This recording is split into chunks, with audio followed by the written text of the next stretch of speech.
Hey there, Pixel Pals. Klaus here. Don't you hate it when monstrous wormholes just open up in the sky and suck everyone in? I sure do. Today I wanted to talk to you about Kirby and the Forgotten Land. It's a vibrant, actiony kind of platformer with excellent level design and simple game mechanics for the Switch.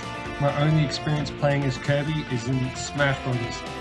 Platformers aren't usually my cup of tea, so was this game worth my time and money? Should you rush out and play it today? Grab a cup of your favorite brew, and let's find out.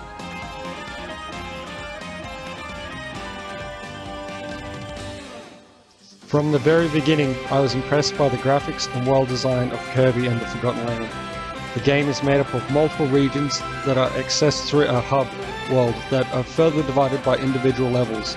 Each is colourful and full of its own distinct personality. You can expect some of the classical level designs, such as the water level or desert. The visuals are held together by a charming soundtrack that kept me immersed in the moment-to-moment gameplay.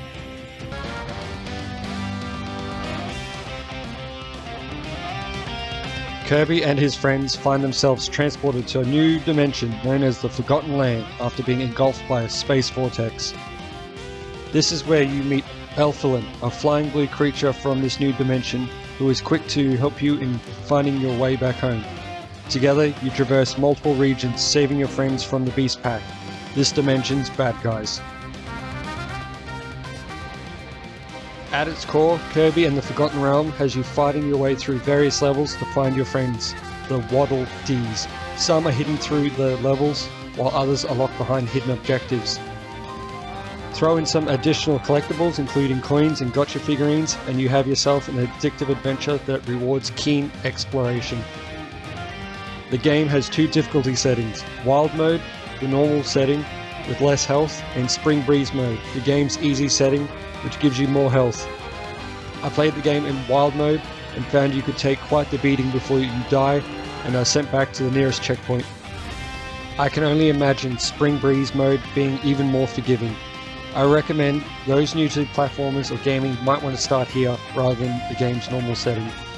I found this game great in terms of accessibility. The control scheme was easy to pick up and start playing. Kirby moved how I intended him to, and the only time I found myself taking damage is when I honestly made a mistake.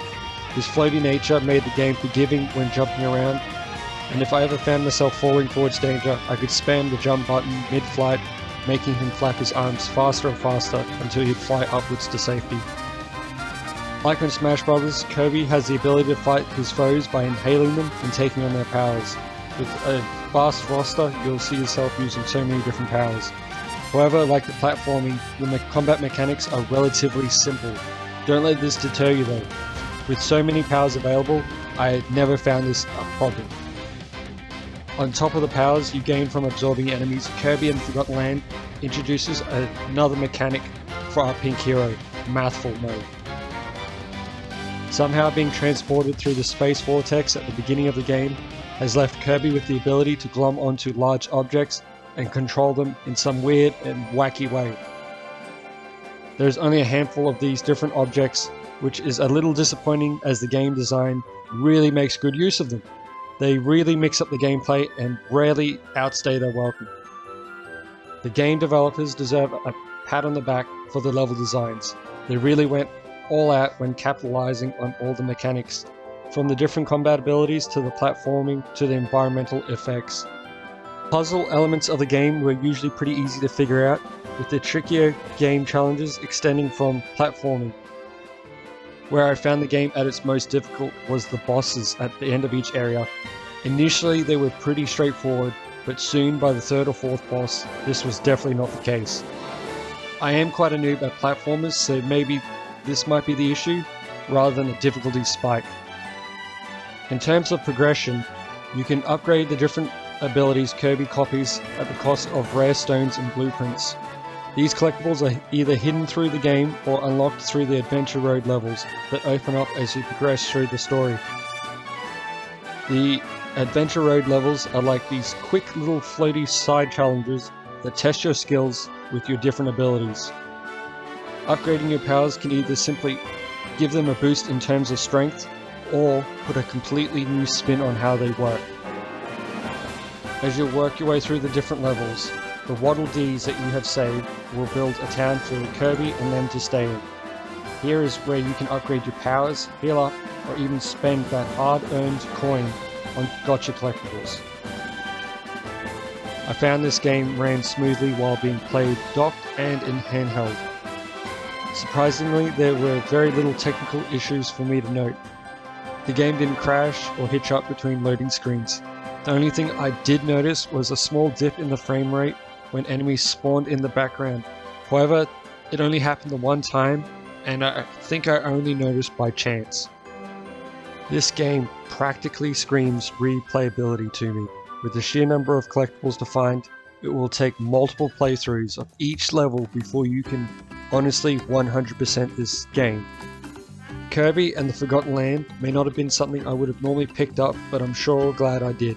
With the varied combat and excellent level design, I was entertained for hours during its roughly 8-hour campaign. Sure, it's on the shorter side, but I still have plenty of content to go through.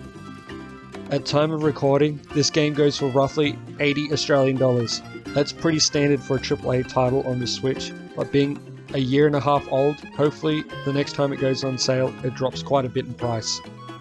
If you're new to gaming, platformers, Kirby, or even a seasoned gamer, if you haven't played this, I really recommend you try this out. Who knows, it might surprise you too.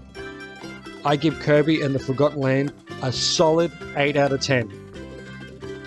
Have you guys already picked up this pink gem? I would love to hear your thoughts on it down below. While you're at it, why don't you float on over, hit that like button, and subscribe. I would appreciate it immensely. This is Klaus, the Pixel Professor, and thank you for watching.